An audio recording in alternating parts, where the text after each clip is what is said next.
we got a quorum, no? Yes, sir. Okay. Oye, So, John, yes. ¿estás esperando al vice mayor? No, we're getting going. okay. I was waiting for you and Marcy to finish talking. Yeah. I was waiting for you and Marcy to finish your conversation. Okay. All right. No le hace. This is a study session, no? Okay, I call this study session of Mayor and City Council meeting 4:50 p.m. this Wednesday, February 7th, 2018, here at City Hall Complex Council of Chambers, 77 North Grand Avenue, Nogales, Arizona. We'll go ahead and start with the Pledge of Allegiance. You'll all rise for the pledge, please. And Mr. Manzano, would you lead us to the pledge? Sure. Allegiance to the flag of the United States of America and to the republic for which it stands, one nation, under God, indivisible, with liberty and justice for all. Thank you. You may be seated. We have here communications for the study session. If I may ask, is that just to go to presentation or on communications? I think Mr. Kissinger, you did the study session? Yes, sir. So it just opens up for the Correct. presentation? The first item. The first item, okay. So we're going on their communications to A, presentation number 1, finance update.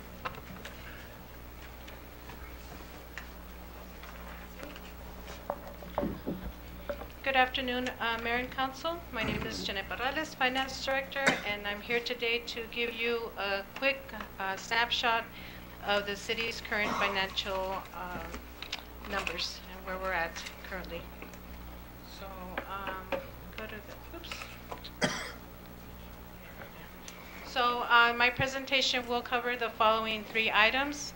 I'll show you in detail how much the city has collected through January of 2018, as well as how much has been spent.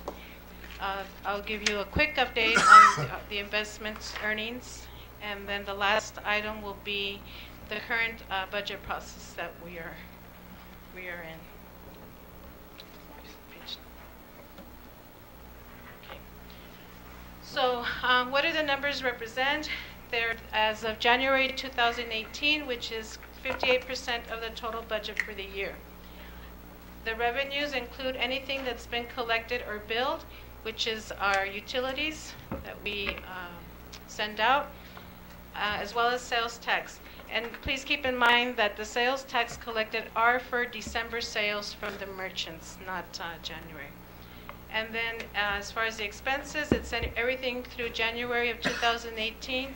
But because this report is so early in the month, we didn't have the opportunity to include any of the end-of-month allocations, which is our fuel, our fleet cost, and then public utility, and any admin allocations that we also spread out through the different funds. So here you see before you is the total revenue that's been collected through January. Our total budget for the year is $35,722,608. And 58% of that budget represents the $20,838,188. As you can see, we've collected $20,219,002, and on the far right you have the difference and the percent. So all our provider and our tax revenues we're exceeding where we should be at this point in time. If you see, we should be at 6.2, and we've collected 6.5. As you go further down, the numbers do get smaller, but those are more not on a regular basis. Will be very sporadic throughout the year and basically unknowns. So your reimbursements, your miscellaneous contributions are not things that are generally part of the day-to-day operations when it comes to collecting revenues.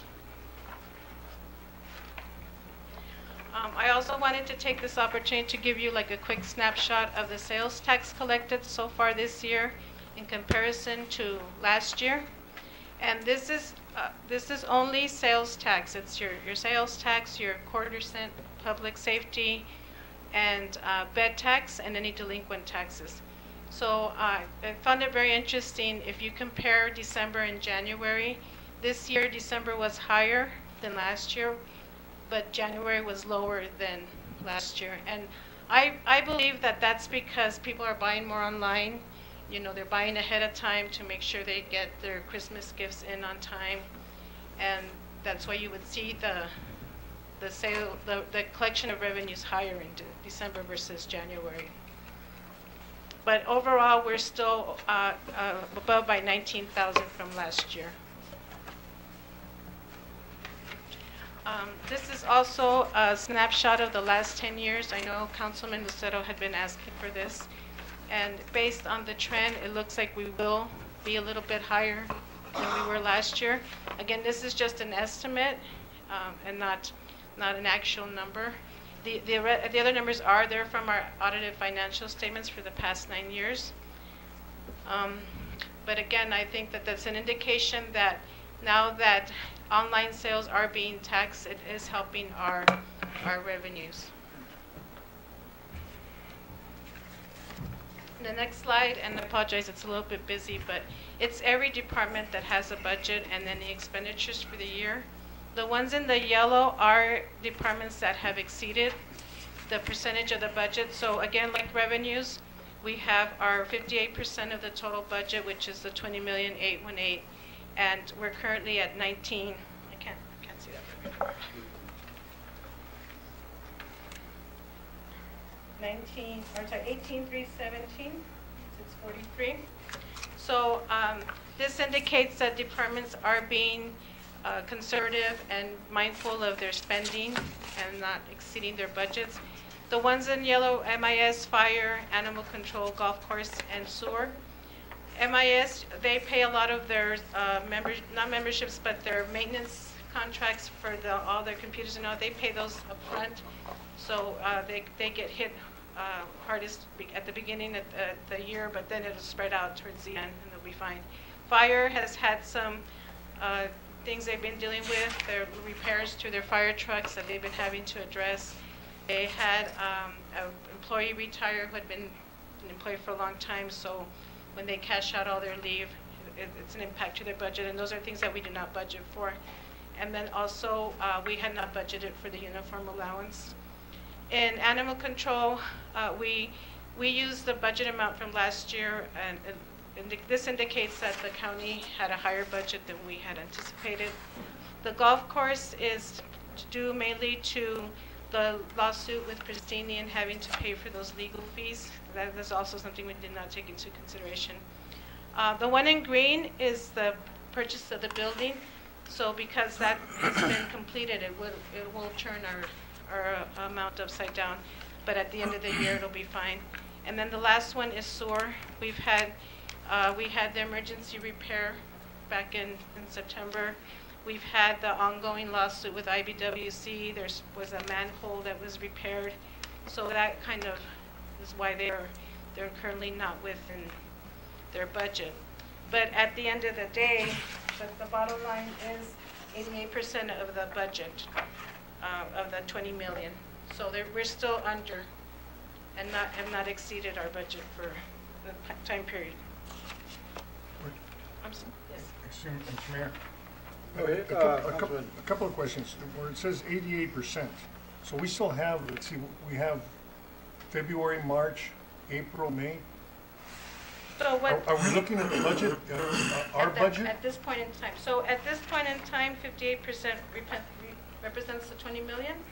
And of that 20 million, we've spent 88%. Basically for a 6-month period, is that what we're looking at? It's 7 months. It's through January. For 7 months. So the amount of money that we figured spending was that. Now, on non-departmental, Yes. why were we so far off there? As far as the spending? Well, as the spending, yeah, because we have you've got, it says we budgeted 797,000 and we spent 961,000. Those are because of things that have been come before Mayor and Council, like the paving of the parking lot. We've had the purchase of the building, and then also, I'm sorry. But But the building doesn't reflect it in. it's in under non-departmental. capital. That's right. It's under capital, yeah. Let me just look really quick here. Just to keep in mind that in that non-departmental is also where our bond payment is allocated. So our bond payment, that's half of it, like 456,000. But that should be going down, not up. But those are the payments that we make throughout the year for the bonds. So in other words, in the second half, they will not be reflected as much? I thought we paid it every 6 months. No, we pay monthly. We send in a monthly payment, and then the bond will send the payment out on every 6 months. So we're only making installment payments. Okay, with but the that. bond is actually, but then that figure's not gonna change. So, I mean, are we looking at the second half also to be that much of a difference? Because here we have got, you know, say like you said, $164,000. So, I mean, my question is, what were the $164,000 spent on? That were not budgeted, we would not figure on that. Some of the costs were also the ongoing lawsuit with Unisource. That was also booked here, the legal fees for Unisource. That was under contractual services. That doesn't come out of the city attorney's budget? No, we were not booking it there because it was separate from his department.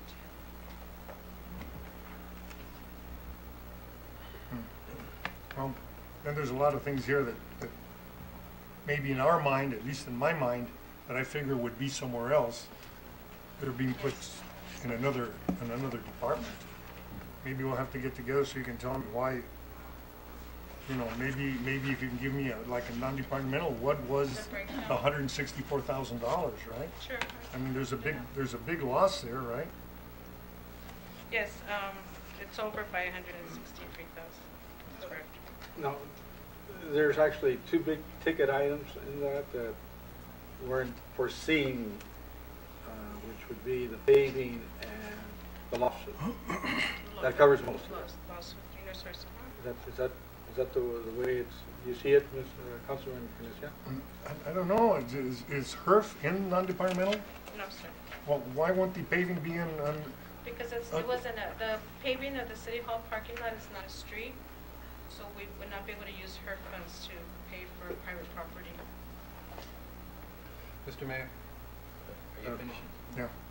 Mr. Mayor, Mrs. Peralta, on our regular meeting, we have an expense item there, paving some streets in Perkins area, Nogalitos there, that area, I think it's approximately $84,000 for 2,200 square feet or something like that, or 22,000 square feet. But anyway, that money is coming out of HERF. That will come out of her. So how can I see how HERF is, that fund is, to make sure that when I vote on it, we're not overextending money there? If you go to, sorry, and I know this is very hard to read, and I also see that the copies didn't come down, but if you see. They didn't come up, but I can see right off your screen there. So right below capital, Streets, is that HERF? yes, So if there's a balance right now, if you used up 91% and we use up 84,000 out of the 118, you're gonna take that up to right now about 97, 98%. of the budget at this Of the point in bu- time, at at this this point in time, yes. Correct? Yes. Okay, just something for us to think about, Mayor, when we have to make that decision. Okay, that gives me good information. That's all, Mr. Mayor, thank you. Thank you. Vice Mayor, did you have a question or comment? In the attorney's office, who makes that call? Does the attorney or does your office make the call? The attorney made the call. The attorney make the call. Yes. And the reason I agreed with Mr. Machado was that way, if any point in time someone were to ask how much were the legal fees for the issue with the golf course, it would be quicker to go to the golf course department and be able to pick up those costs, instead of going to the legal department's budget and trying to shift through everything. If you kind of like throw everything all together, then it's harder to sort it out and be able to pinpoint the cost for all the different lawsuits that were going on. Okay, thank you. Thank you, Mayor. Yes, Councilman. But again, the money for the golf course, it was budgeted, so where did the money come from for the extra expenses? It came from the general fund, or where did the money come from? So we're comparing budget to actual. So the intention would have been that we would have, the budget was for 20,000, but we ended up expending 32. Mm-hmm. So there's a difference of 11,000. Because this is just a comparison of budget to actual. Right, I understand that. I mean, is that what was, for that period in time, that's what was budgeted, $21,000 for the golf course, which basically was for maintenance or whatever, right? Yeah, and utility the water. Right, right. So then there's $12,000 more in there. Than was That came from just the general fund, or was that what was voted on to send it there, or who made that decision? Again, Mr. Machado asked that we book the expense to the department that it pertained to versus his department. To keep better track of the expenses for But that. he said not to take the money out of his department. Right, but so at the end, we look at the total picture for general fund of what was spent. Mr. Mayor? Yes, Councilman Verona? Thank you, Mr. Mayor. Mr. Peralta, Dr. Felix, on this project that we have over there in Nogalitos, would it be appropriate if that money came out of the overweight fees? Because you have you have a balance there of $1 million, instead of dipping into the other area, which we would raise it up to 97%. So when the order is presented, I'm sure it named what funds would be used. But we could change it. I mean, is it appropriate? I don't want to create something that's illegal or anything like that. Because I would rather see it taken out of, would it be appropriate? I mean, is that a legal expenditure if we were to move it to the overweight fees instead of taking it out of the other one there's not very much money into it there? Yes, please. It's my understanding that the overweight fees that are collected can be used sidewalk to sidewalk on any street in the city of Nogales. It's not restricted money. However, there has been requests from the industry that it be spent on activities that has nexus to produce. That has been expressed quite often here at the podium. But the order that we put together has the money coming out of her. The order could be amended when the item comes up, and if council so chooses to spend the money out of overweight, there is no legal reason why that couldn't happen that I'm aware of. Okay. You concur with that, Mr. Messi? I do, Okay. Mr. Mayor and the Councilman. Where's the proof? Because I don't want to kill the project. Just a question here. I see the overweight, I see that. Where's the HERF? I don't see HERF. Streets. It's on the streets. I apologize, I didn't realize that. Where's streets? It's right below Right there, right below capital. Capital. It's just, you can't Oh, I read it. can't see it. Yeah, Oh, I it's very can't That's why I'm looking over Oh, there. okay. Above the gallows, right? Okay. Below the green light. Yeah, it looked like another I'll language print here. I'll print like a full sheet, Councilman Heisan, and then I'll put it in your box. It's easier Okay. to read than this. So we still have, for this period in time, we still have 100 and some odd thousand left over in the HERF money. But we have $1 million in overweight money available? Yes, because we budgeted the carry forward.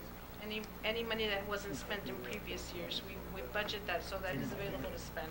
Mr. Mayor, is there any reason why we can't be using that money to pave streets? I mean, Which, the $1 million that are basically we're talking about in the overweight fees. No, we can. That was just discussed right now and pointed out that if we voted on it, Yes. to use it for, like he said, from sidewalk to sidewalk, we could go ahead and use those funds. Well, maybe we should make a list again. I think we've done that several times, making lists of streets that should be paved, right? It's up to the council. Unless we're waiting for something, but I don't think we're waiting for anything overweight money. no, Mr. Mayor, I concur with Councilman Necian, but I think that's a good topic for a future agenda item. Yes. For a future agenda item, Sure. I think that's a good topic, and wait until Dr. Felix gives us a recommendation now. Right. But I concur with it. It's like, I think we had discussed this, I'm sorry, gentlemen. Yes, yeah. It was on the previous, I guess, since you guys have come in, the newer council, we hadn't discussed this about the overweight piece, and I guess that's why it's in question. But we had discussed it a couple of years ago, I believe, and at that time, we had reached the same conclusion that that we could use it for anything that was when Mr. Dilly was here still. Right. So the money's still there. You know, we've held back. We've used other sources and we used part of it when we did the industrial park over here on the west side of town, and that came in very handy. That's very good. That's very good. La Quinta. All I'm saying is I would like to see more paving done. Right. Because I mean, if you ask anybody, what do they want to see more of? And those were matching funds over there, Yeah. so Yeah. we ended up actually doing that at a kind of a discount rate from our projections. I guess we were a lot lower than what we had projected. So it came out very well because we did it with concrete and asphalt. Concrete where it was needed. Yes, Councilman. You know, I know it's not the item right now, but I'd like to see the agreement that we have with overweight and the produce industry and all that. You know, in a further meeting, just to make sure, because I know it's been brought up in the past of, you know, their concern of doing the produce industry areas first and stuff like that. But just, I don't know what the actual agreement is and how. For clarification. We can get a copy. But I was involved in that because that was several years in the past, right? The agreement that we had was with the overweight actually was just with the city and the state, and then all of a sudden the county got involved, right? And it was just that the agreement was we were going to get the overweight money to be used as HERF money in any way that we deemed needed, right? That was the agreement. There was no other agreement besides that one. Later there was other letters sent around, but those were just letters. Let's just, let's just get it And you know, clarify. we have worked together, like you said, with the county, like the old Tucson Road, when they finished the project of the bridge. Well, the road, Nogales Bridge? You mean the one Nogales where they're Bridge? going by Chula Vista, it was in the county. That was. Oh, in I the thought county. the one in Rio Rico. No. I requested at the time that we. No, we're not going that far. But the thing was that that we went, we took part of the overweight fees, used it on the city, up to our city boundaries there, close to Villahermosa, on the old Tucson Road, and the rest that laid on the county up to the, you know, to the bridge. They took care of it, and they used their HERF money, I mean their overweight fee money for that.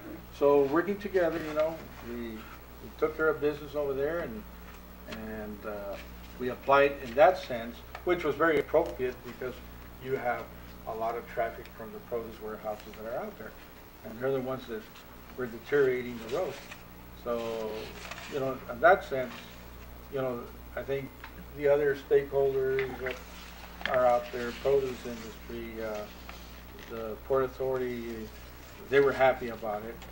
But of course, they've been leaning on that they want more and more to benefit them, but we got to look at overall the whole community, not the whole city, not just what's good for them. But you know, one of the things that we've been working on, is we've been getting grants to do different projects and whatnot.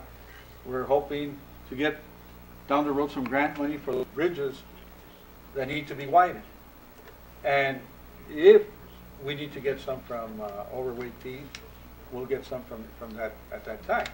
But we can't just hoard up that money and not do anything for the city. We need to have some projects underway.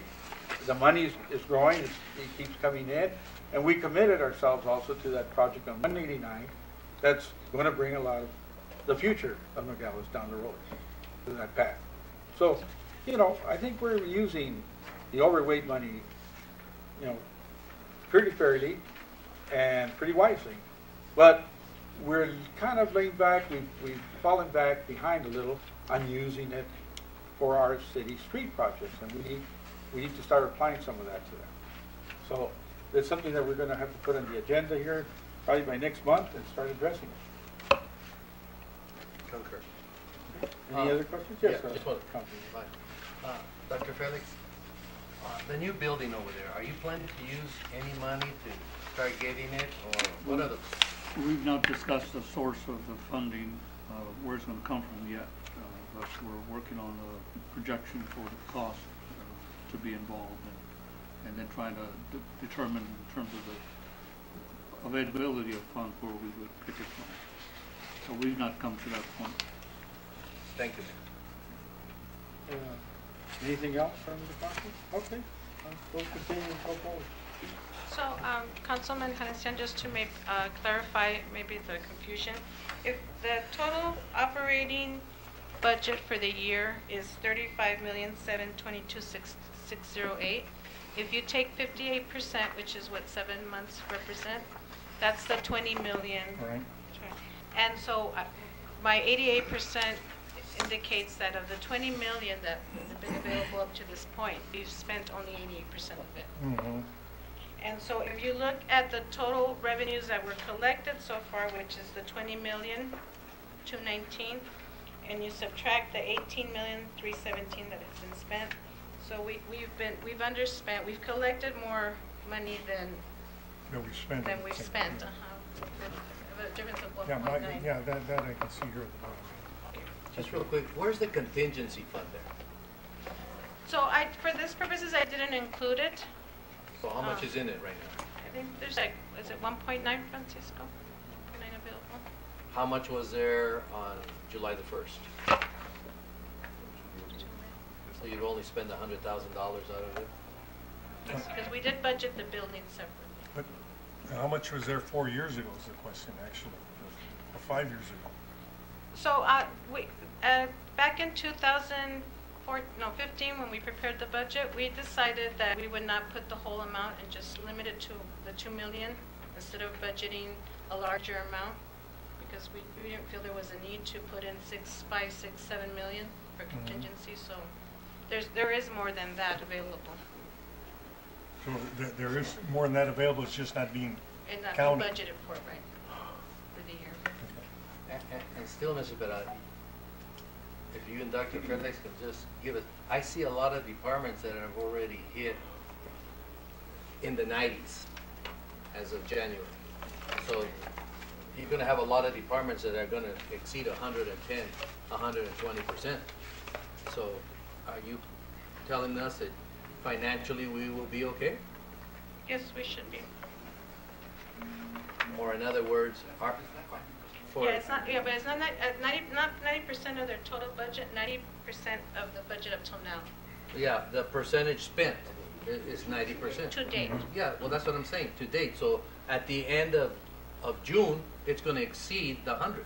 No, We sir. don't know, we don't know that. No, because again, How could you not be if you've already spent 93% after 6 months, 7 months? But Okay. of 7 months. The budget as of now. Yes, Not what as was for the whole projected year. for those 7 months? This is the budget amount that I'm reporting is the budget amount up to January, not through June. It's actually under budget. If they say 90%, it's under budget. So at the end of June, you spent 93%? Well, so Of them. of the You're budget talking amount? about what was projected, For right? 7 months. Yeah. That's right. So if they spent 93% for 7 months, how are they going to get to the other 6 months? So let's look at city manager. Right now, it says 264,000. That is the budget available through Right. January. Their total budget for the year is 453,341. So That's the up to budget 7 amount does months. not represent the entire year. It's only representing 7 months of their budget. Up to date, in other words. So the 264 is their budget. For the No, 7 sir, months. it's For 7 months? 453. Okay, and then the year-to-date, they've spent 245 for the 7 months. Yes, sir. So they have a balance. So they've underspent by So you're 18. just saying that that 93% is not The in entire year. comparison of the Entire entire year. fiscal year? Right. It's only up to January? Yes. So they're Okay. underspent. They're underspent. So they're under the budget. No, I see Versus- that, but it wasn't clear to me right there. Now it's clear to me. Okay, I got it. I feel better now. I thought we were gonna have a problem, because you No. keep telling me one thing and I'm interpreting the graph in a different manner. Councilman, thank you for clearing the air, because I had to kind of did a double take on that too. So. And now I know it's clear. Yeah. You guys are running this budget like the trumpeteers. Okay, it's clear now. Thank you, To the Mayor. next budget. I mean, the next slide. So just quickly, I wanted to provide an update on the investments that were initiated in July. For the longest time, we had a substantial amount of money in the checking account, so we decided to put that money to use, and it was moved to some to money market and to some treasury bonds. And up to date, the city has earned $82,340 in interest, and we estimate that it will be about $141,000 by the end of the year. So that's additional money for the city that they didn't have before. That's a set. I'm sorry. Go ahead. I'm sorry. This is being swept by the state. Is that what it's? No, it's with Wells Fargo. So it's- Oh, you're doing it with Wells Fargo. Okay.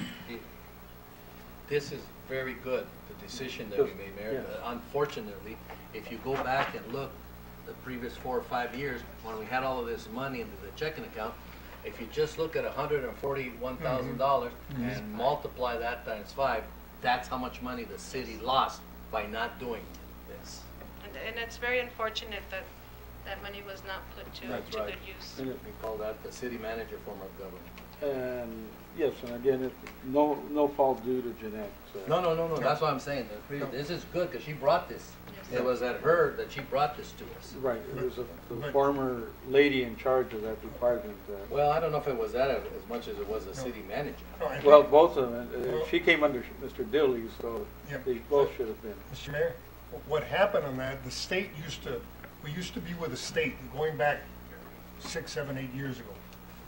The state would sweep all the account and they would pay us interest on it, because they would use that money to put it into CDs or whatever, right? The money was always available, but they would sweep the money and they would use it, and then they would give us interest. But then when the interest dropped tremendously, the state said no more. And for a couple of months, the state would still sweep the money, but give us no interest. They were still doing it for no reason. So what happened at the time, the city decided that we didn't have to do, why are they sweeping it if we're not getting anything out of it? And they went like that for several years, and it was never decided. It was brought up many times about letting the bank go ahead and do it, right? But everybody was afraid that what would happen if something went, because that was the time when the banks were supposedly too big to go under, or they might go under, or whatever. So everybody kind of kept it away, even though for several years the idea was we should be doing it. But I'm glad that it's being done now. But the money was there. It was. Oh, the money was always there. No, Yeah. right, and they noted it, but they never invested it. Yeah, no, didn't invest it because That's everybody the been accustomed for the state that was sweeping it, and they were paying the interest, right? But then they dropped it from one year to the next. They didn't report it anymore. Well, because the state wasn't paying any No, interest. no. They acted like if the money wasn't there.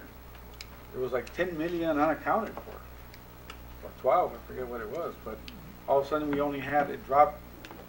All of a sudden it dropped down from up to 15, 16 million to about 4.5 million.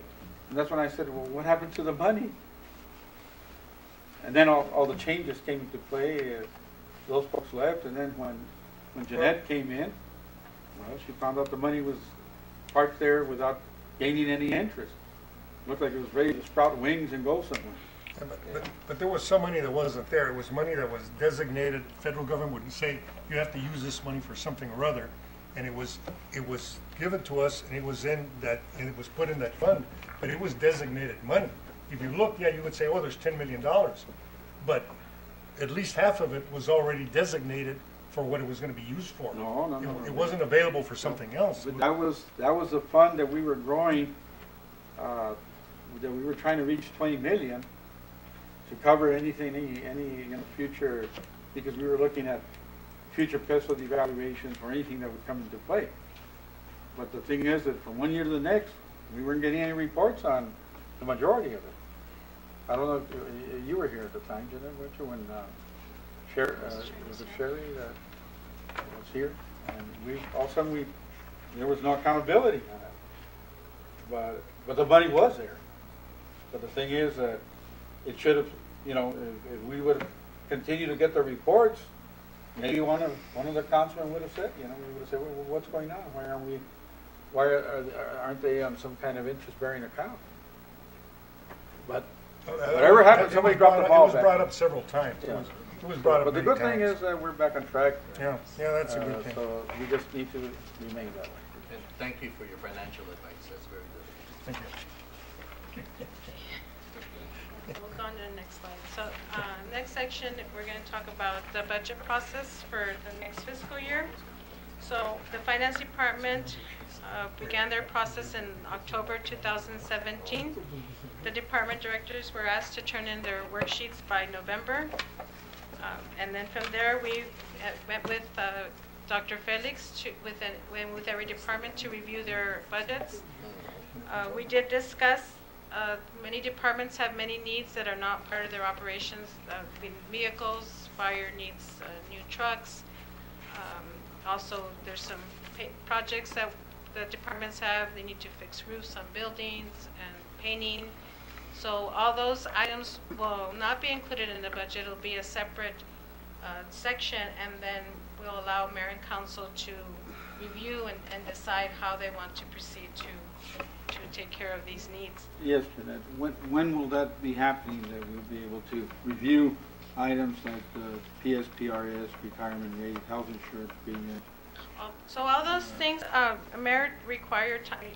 Unfortunately, it's out of our control. It's whenever these different entities provide the information. PSPRS will probably hear something from them in March, as far as an ASRS. Health insurance, the EBT will probably at their next month will discuss if there'll be a need to increase the premiums, and then we work with the risk pool for the insurance, so we'll also need to reach out to them and ask if they anticipate an increase. Dr. Felix, could we have something in place that we can get a pulse of what's going on? We don't want to get hit all of a sudden with something that... No, I know, but the schools are in the same position. You have to wait until they come out. There isn't any, with your past experience, is there some kind of mechanism? Wait until. You have to wait? Yeah. And state share also will give Because, out their well, I preliminary know that numbers. some of the costs you can't predict. That's like how budgets keep changing all of the time here until the end of June when we adopt it, because the state is late with their figures and we have to go back and redo the budget. So you get frustrated twice? Yeah, at the but schools and here at the city? Right. Okay. You just have to go with it. You just get accustomed to it all. Thank you. And so actually our next slide discusses what's next in the budget process. And we are providing a timeline. So in February, we're going to finish up our preliminary tentative budget. In March, the plan will be to deliver it to mayor and council for review and schedule individual meetings. And then in April, we'll allow mayor and council to schedule some study sessions and meet with the department directors if that's what they wish. In May, we'll present the tentative budget and for your approval to vote on. And then in June, you would adopt the final budget for 2018, 2019. I like what, Mr. Mayor, I like what the leadership here on this thing on April, because that part was eliminated last year and it brought great frustrations. So I'm glad that's back in. So we can hear from department heads what priorities are when we go through that. And my final slide is, I'm very excited to show this to you, and I hope you join me in my excitement. We're going to change the presentation of the budget for this year. It's going to be more graph-driven. It'll still show the numbers like it did when we used to do the reports, but I think it'll give you a better idea. We also are going to implement any increases or decreases within the budget. That's something that Councilman Lucero has asked for in the past and was not provided. So you'll be able to see if their payroll item increased or decreased, or travel or anything. We'll have an explanation and then show the overall impact on that department's budget the percentage, whether it increased by 2% or decreased. We'll show you the funding source and then also the staffing for the last 3 years. We'll provide some department highlights along with it, and just some general information on the department, show who the department director is, email address, phone number, and just some general description of the department itself. This is good. It's easier for me through the community college and the schools. The lens that I view it for is when you say budgeted, if you put the actual annual budget on there and then put the year-to-date expenditure, then the difference, then cutting it in half like what you did to put it in there. I would just rather see, this is what we agree, this is their budget, this is what they expend year-to-date, and this is the difference. That's what it used to be. Yeah. It's a lot easier for me, and that's the lens that I use at the community college and the same lens I use at the school. Take that into consideration. Thank you. Thank you, Mayor. Good presentation. Thank you. Thank you, Jeanette. Thank you, Jimmy.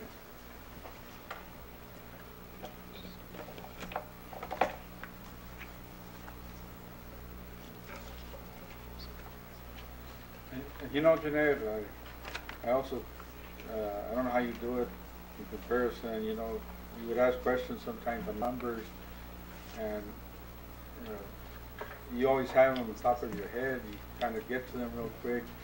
Before whenever we ask a question about numbers, the former person would always we'd have to wait till the next meeting to get a report on them. So thank you for keeping them on top of your head and in hand. It leaves us with a little more satisfaction. Thank you. You're welcome.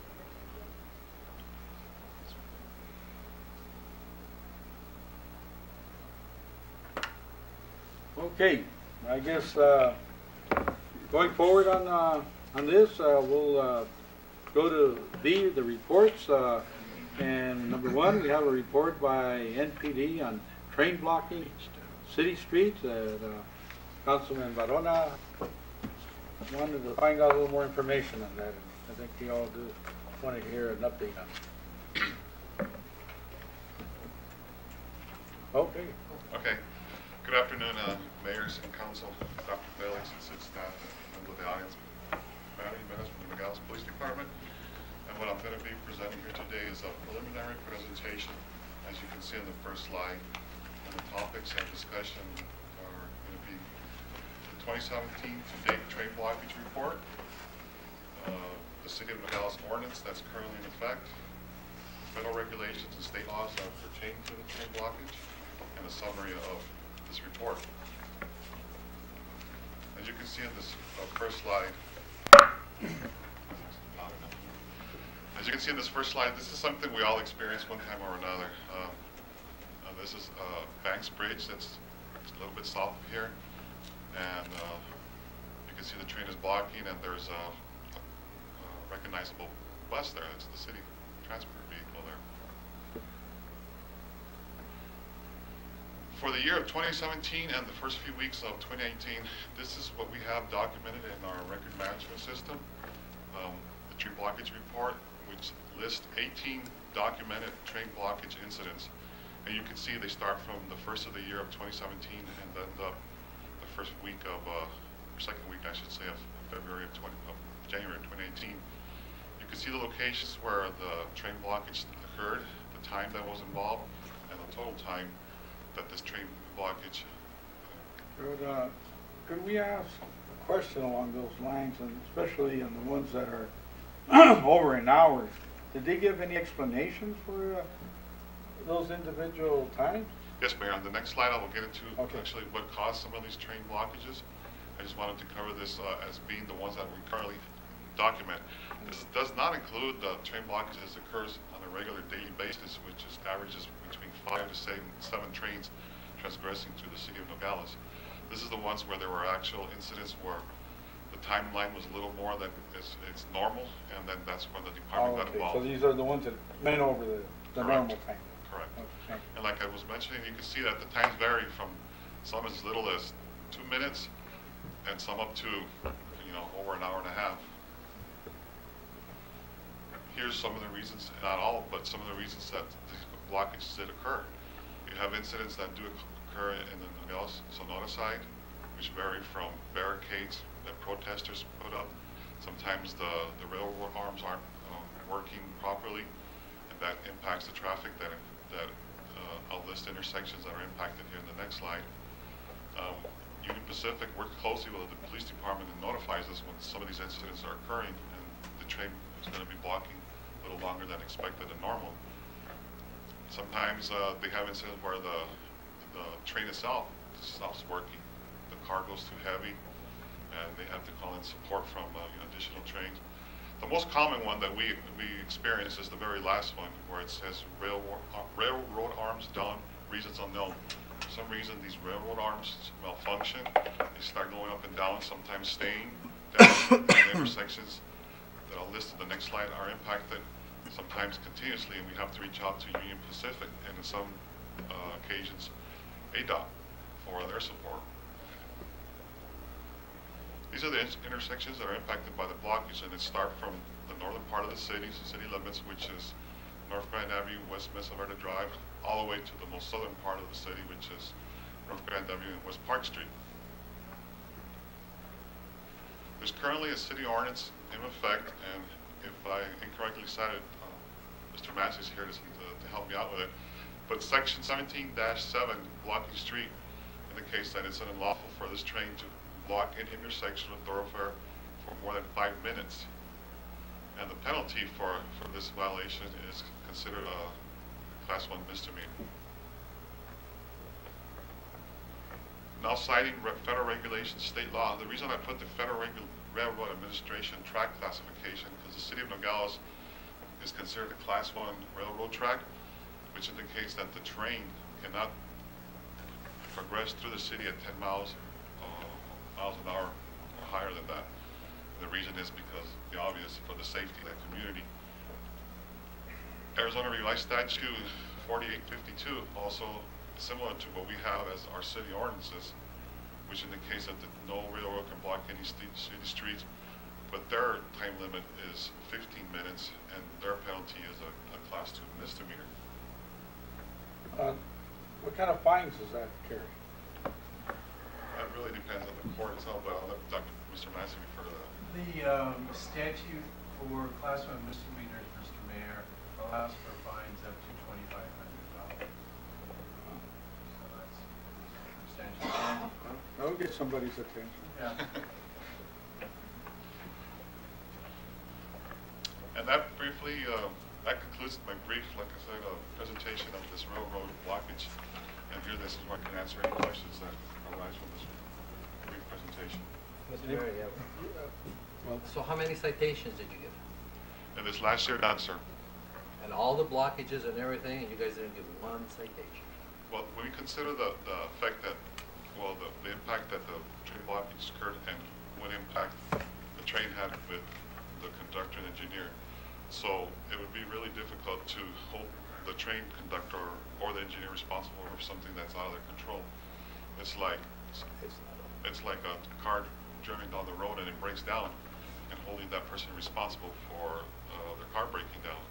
There is other circumstances that that I listed are out of control.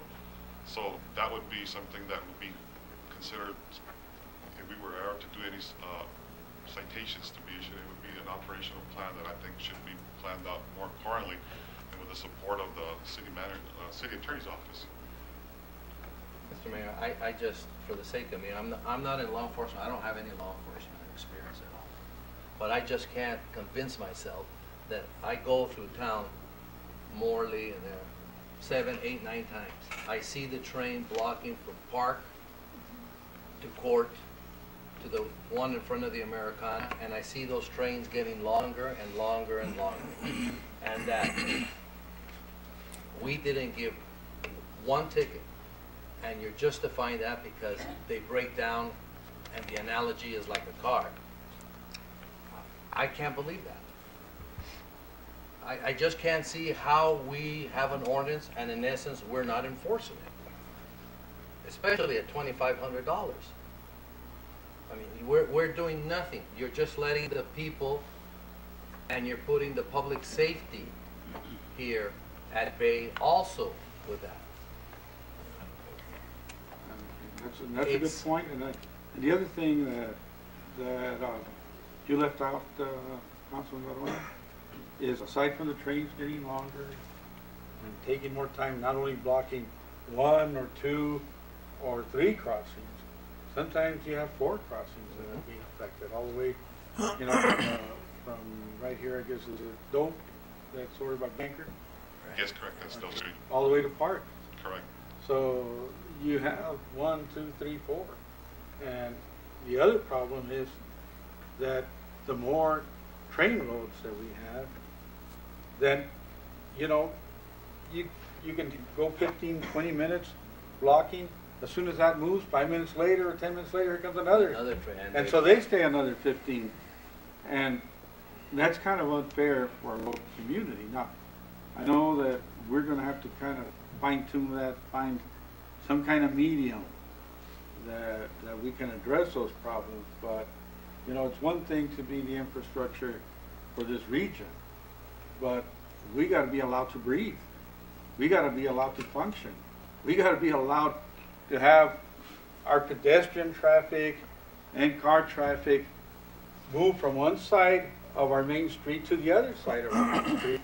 And that could be a factor that's affecting some of the downtown difficulties that we're experiencing, and also in loss of revenues and whatnot. People can get tired of, coming across, especially pedestrians, and then, they have to go across the border to cross the other side of where they have their bridge, pedestrian bridge, to come through. A lot of them won't do it, So I don't know.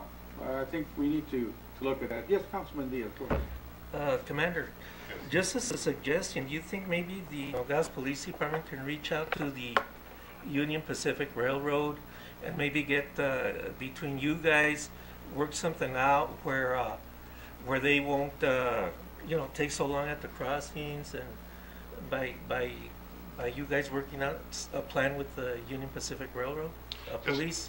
Yes, sir, we could certainly try. We do have a good working relationship with Union Pacific.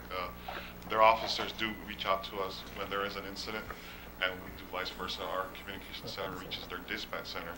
But most certainly we can look at that, and I understand the frustration that's being voiced in this meeting. And what I'm going to suggest to my supervisor, the chief, that we put together some type of operational plan with the support of the city attorney's office, and maybe we can do some enforcement operations where this will impact the blockage and reduce it to some extent. Mr. Mayor. Sure. Yeah. Yes, go ahead, Councilman. Union Pacific has their own police department. Correct. And when somebody crosses, the Illegal. Union Police Department stops the local person and says, I don't care why that you wanted to take a shortcut. I don't care. I've seen them. They write them out tickets. Correct. And they have the legal authority to do so. And how That's much are correct. those fines? That I don't have that Let's information. find sir. out. Okay. They get tickets. I mean, they don't make exceptions. And I don't think that they should have, they'd like to say, well, we were here first. But that's why we have these ordinances, is to protect the public. Maybe Dr. Felix, you can come and keep us abreast of what's happening on this, because, the people are frustrated now with this thing. And the Councilman trains, Barona, they want to get them longer, because yeah. the longer the train is, the more cost effective it is for them, but they forget about us. Right. On Tuesday, Alejandro and Juan will be at the State Highway Railroad meeting, and I'll ask them to prioritize this issue. Number one. Number two, we met with the newly appointed regional vice president for Union Pacific, and I'll work with Mr. Massey to compose a firm letter to them addressing the need for them to be more compliance in terms of their stoppage. And could I ask, Dr. Felix, if you would please ask the police department, as part of their monthly report, to indicate to us how many tickets were issued to Union Pacific for the blockage of every month.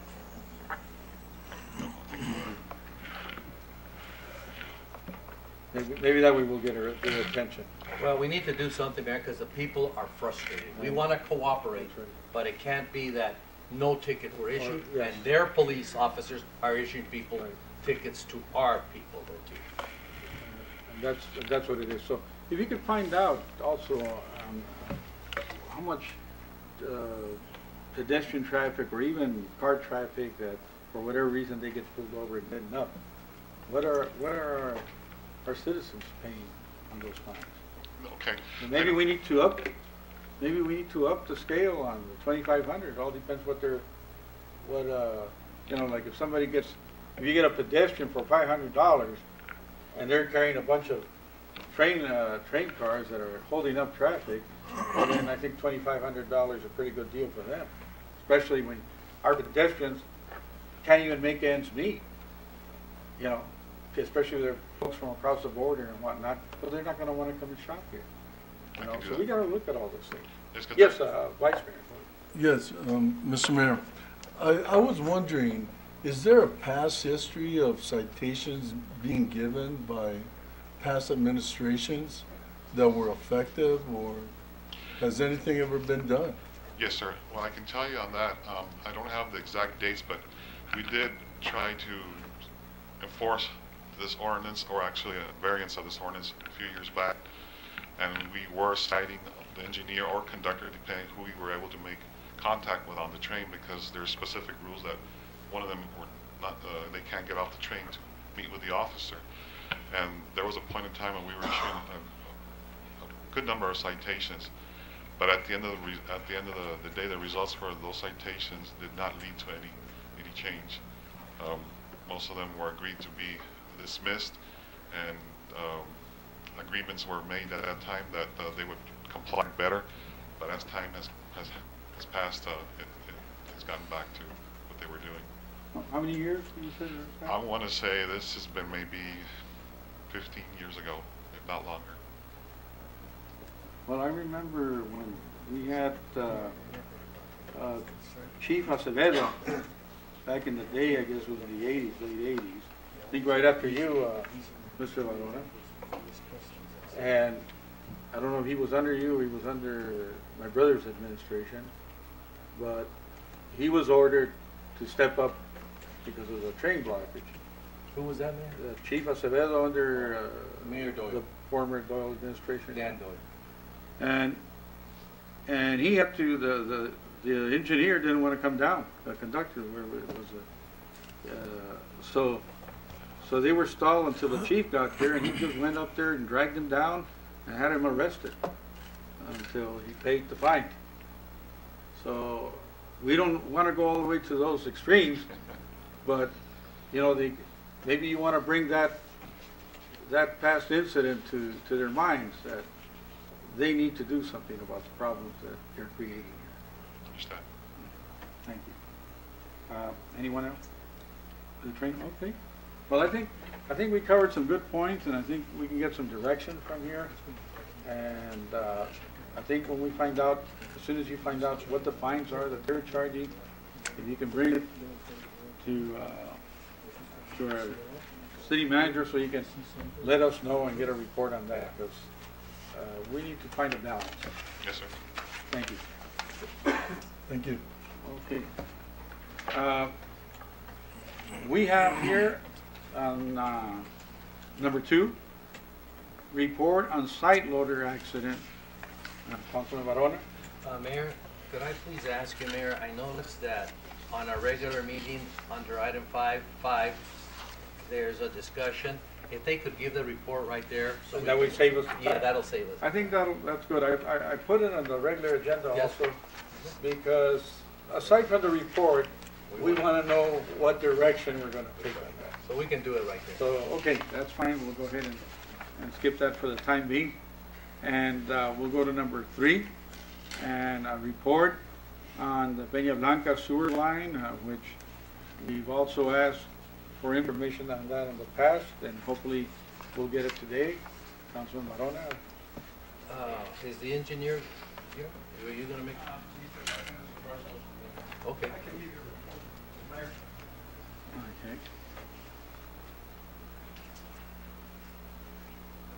Mr. Mayor, members of council, thank you. The project is designed, completely designed, is under ADQ review for approval. We applied for a grant from the BEC, Border Environmental Commission, and they are scheduled to discuss this project on the March 2nd meeting. I was informed by the project manager in BEC that this project is one of the top priorities that they have. So we have really good chance to get funding, 100% funding for the project. So we're just waiting for that to move forward. We're going to have to comply with all the federal regulations because the money is coming from the federal government. But once we secure the funding, we can start moving and bidding the project and complying with all the federal regulations that they have. That's where we are with the Peña Blanca. In the meantime, what we are doing is on a daily basis checking the pipe, making sure that there is no leakage or any discharge to the river, and documenting that by pictures that we take every day. And if we notice any problems, we immediately stop the lift station that's pumping the sewage to that, so we stop the flow really shortly.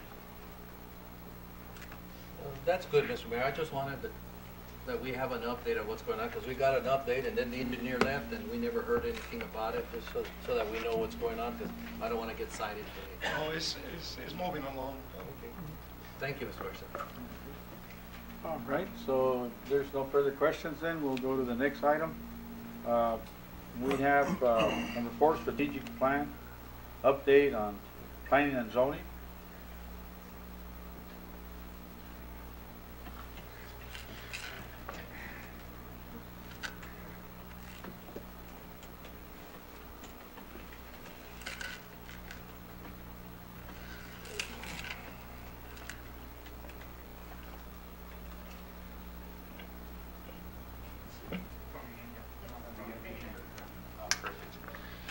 Good evening, Mayor, members of the council. Thanks for letting me present the strategic plan update for the Planning and Development Services Department. My name is Frank Dillon, the Planning and Development Services Director. This is a presentation per the request of City Council and City Manager. So this presentation is a series of initiatives that we've come up with based on strategies and goals that Mayor and Council has identified for the following year in the strategic plan. So one of the strategies identified is regarding, or one of the goals is business development. That's essentially the main goal that applies to planning and development. One of the strategies that Mayor and Council has identified is reviewing the city code regarding development standards and ensuring funding allocations for cleanup of blight. So the first initiative I'd like to talk about with you guys is the development standards code revision. My department and myself have identified this as a #1 priority in terms of things that the city needs to undertake to really notice a massive development in inspiring business development and economic development within the city. The codes that we currently have are antiquated, and there's a lot of conflicting provisions, and we've met on numerous occasions with various folks in the development community. They've expressed a lot of concern, and internally with staff in the various review departments that comprise our development review committee and our legal department, we've noticed conflicting provisions, and these are ultimately the types of problems that we run into that stall projects and create delays. And we've really tried to adjust processes, and we feel that this would be #1 priority in helping us streamline our processes even further and really make the permitting process seamless and provide a very modernized land use code for the city of Nogales and make developments that much easier to ultimately get through the system. Where we're at in terms of working on this project, we've explored other jurisdictions' codes for best practices, and we've identified formats and structures for revisions. I've completed a scope of work and identified a qualified consultant, and I put out a request for proposal for their services. They've recently submitted a proposal to myself, and currently it's under review. By the time I can identify and actually go through all the line items in their proposal, I'll be able to identify sort of the budget that we're looking at, and then I'd like to represent that with more detail to Mayor and Council, so you guys can have an understanding of what to expect and in terms of what we'll need budgetarily for the request and to get the project done. Last council meeting, I'd kind of given more of an overview of this project, and Councilman Lucero expressed concern and wanted to get this done as quickly as possible. Obviously, you know, that's your guys' decision. We fully support that, and we see the importance of that, and we'll do everything that we can as staff to make sure that that gets done. So by next meeting, I can, in my monthly report, or I can give you a presentation on what we are looking at in terms of an estimated budget for this type of project and what the scope of work would entail. Let's see. The next strategy is still the same one. This is continued. So ultimately, it's looking at funding sources again for blight control and abatement and city code rewrite. So the initiative for this, the second initiative for this step is to implement a blight improvement program to address an unsightly community resources.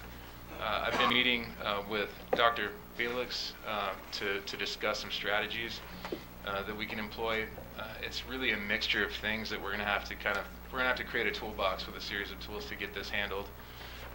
We don't have a lot of code enforcement resources in the city, but we do have provisions in the code that mandate people keep their properties clean. And one of the ideas that we've been kind of tossing around is employing probationary employees essentially on a temporary basis to do right-of-way cleanup and things like that, and weed abatement to just beautify the city. It's been proven time and time again in many different municipalities that, you know, the number one attracting thing and a huge source of economic development is the way a place looks and feels. And so it's about education and community outreach. And the steps we've taken thus far are really just doing best practices research and looking at how communities that deal with similar issues of a similar size have come up with strategies to handle blight abatement. We've been working diligently to identify commercial properties that have fallen into disrepair, and we're working on an inventory of commercial properties that are considered dangerous buildings. I've already started issuing orders for some of those buildings, and hopefully they come into compliance and the property owners will fund, you know, the repair or the demolition of these structures.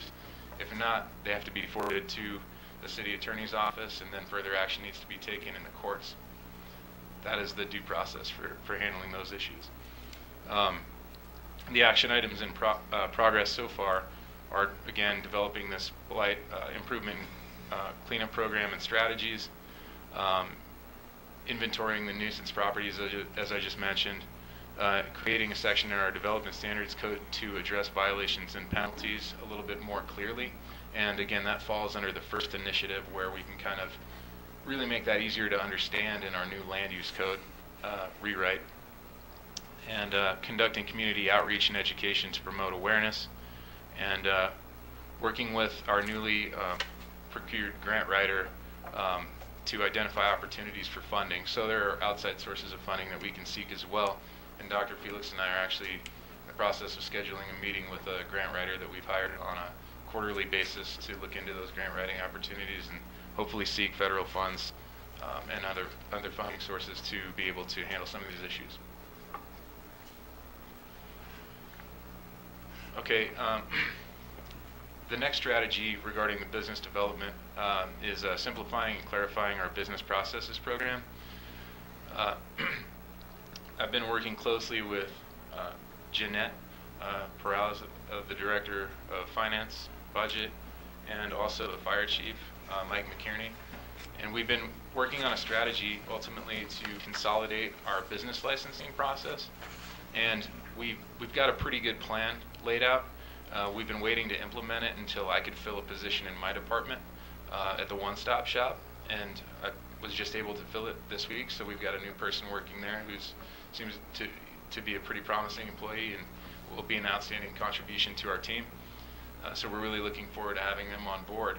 And as they get their feet wet and really understand the existing processes, we'll start to integrate and move the business licensing process over to the one-stop shop. And the reason for doing that is because right now we're housed in Public Works, and it requires essentially applicants seeking a business license will come here to City Hall, but then they'll be referred to Public Works because ultimately their properties have to undergo an inspection by our Development Review Committee to ensure that certain properties are in compliance and we don't run into issues later. And they're also aware that there are no life safety issues or anything like that. So really it's good because it's a safeguard for the city, but also it helps the property owners and or tenants understand any issues that they may have before they start commencing business, so that later if something does come up, they don't feel as though the city's stepping in and giving them some sort of a hard time in the middle of them while they're operating. We don't want to cease any sort of operation. We want to do our best to educate and give people the tools ahead of time to enable them to do business seamlessly. Let's see. So we've, as far as completed action items, we've identified existing customer service issues, and we've identified improvement strategies. As I mentioned, we've just been kind of waiting to implement them, but we're ready to go now. Interim department coordination for improvement of processes, that's already been happening. So we're going to review the business license application forms and simplify those once we get this integration and consolidation done. And then we are also going to ensure that applications are available online, which is great because our IT department has been working on a pretty outstanding and clean looking new website that we're looking forward to making use of. So that ought to be relatively easy. So this is, again, this strategy is continued. The initiative here, though, is to expand the online capability of planning and development services. So again, this kind of encompasses the things that I just said, and what this will do is really just, in a nutshell, employ the full use of our new website in a simplified manner. So if you can kind of, in sum, go back to the beginning of my presentation and think about simplified land use codes, simplified business processes, community outreach, blight cleanup, and then a streamlined new website and a way to present that information and get that across to the public. That's really what we're striving for, is kind of a modernization and a simplification of our processes. Oh, and the last thing that I wanted to mention there is we've been working on a customer service satisfaction survey as well, and we'd like to make that available online, so we can kind of get people's feedback on the permitting process and their experience and any kind of feedback, so that we can do continual process improvement as we're moving forward. And we also have been working with Santa Cruz County Planning and Development Department and Assessor's Office to try to work, and their attorneys, to try to get an intergovernmental agreement done so that we can host some of our GIS, land use GIS and utilities GIS information on their website, and then ultimately we could provide a link on ours so that the public will have City of Nogales data available to them, so they can do a lot of their due diligence via that tool as well. Yes, we're going to need that also for, I think, Mr. Mike Melendez from IT is working on a program to have all that information accessible on the website to anyone from China to New York that wants to look at it, and it's in accordance with that binational agreement that Mayor Temo Galindo and myself signed this past fall. Councilman, a couple of councilmen were there, Councilman Diaz, Councilman Maldonado, got together there at the old Casa Jason, whatever it is now they call it. They call it the museum, fine arts, I guess. But the thing is that we're working together and we need that information. And then one of the other questions that some people bring to me, and I don't know, sometimes I need to, always get the background on it. Sometimes they might, somebody might get the wrong information, and so they bring the wrong question to me. But they feel that sometimes they turn in their plans, they get approved, and then down the line, they figure that because of no fault of them, maybe the fire department comes and finds something. Now, I don't know if they're not following their due diligence. So who would we address those problems to? Who should I send in case if there's a question on something, so that they can get some feedback and find out if there's something out of the ordinary going on, or they didn't do their due diligence, just so for customer satisfaction. Absolutely. And right now, the people that you would refer them to in my department is myself or Eduardo Delgado. The two of us are doing basically all the project coordination, and if one of us is gone, the other person is there usually. So it's probably the best way to find out. And because really the idea is to not send people on the wild goose chase around the city to try to tackle issues for them. So we've been acting as advocates, or trying to act as advocates, I should say, for people with questions about the development review process or anything that is associated with permitting. And so because the idea is that we don't want any of the public to experience any frustration that may exist with our process. So if we can expedite something for them or find out an answer for them, we're more than happy to do so. So going through my department is the optimal way to do that.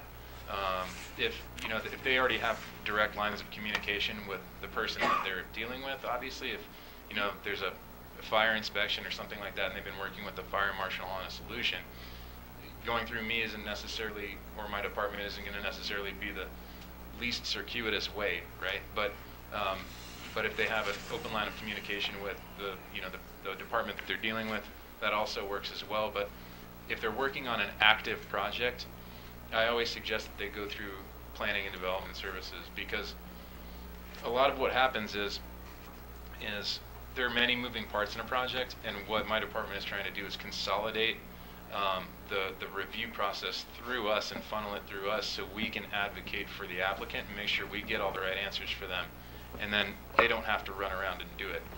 A lot of times what happens is when people are trying to go to multiple departments and get their questions answered, it just causes a lot of miscommunication internally. And so we're not sure exactly, let's say for some reason somebody goes to the fire department and is told one thing by the fire department, but it's kind of an unofficial statement. And then they come in, we're not familiar with what that is. So then we have to then again contact the fire department and kind of figure it out. So can I simplify the question then? Sure. When the plans are approved, and do they have a green light to get going, working, and nobody should bother them if they're following codes? In other words, let's just say that the plans were approved. Say the fire department comes back and something wasn't included in those plans. Can they put an obstacle or come up with a code that now you have to do this, spend X amount of dollars for this? I understand what you're asking. So the easiest way to explain that is that cases vary, things vary on a case-by-case basis. And what I mean, and to get further into detail with what I mean by that is, when we issue permits, it's in good faith that the applicant is going to build everything according to the approved plans. No, and what I'm saying is if they're following the approved plan, right, they're not going to bring something else, and another obstacle that wasn't in the approved plan, and then all of a sudden now they have to spend X amount of dollars, $5,000, whatever it is, $2,500. That's not the goal. That's not the goal at all. That's I know. Right, but does that happen? Is that happening on occasion? Not that I'm aware of. Okay. Not that I'm aware of. So if it's something that happens, it's because they're not following. Maybe they missed something in the plan, and now they're you're being called for it.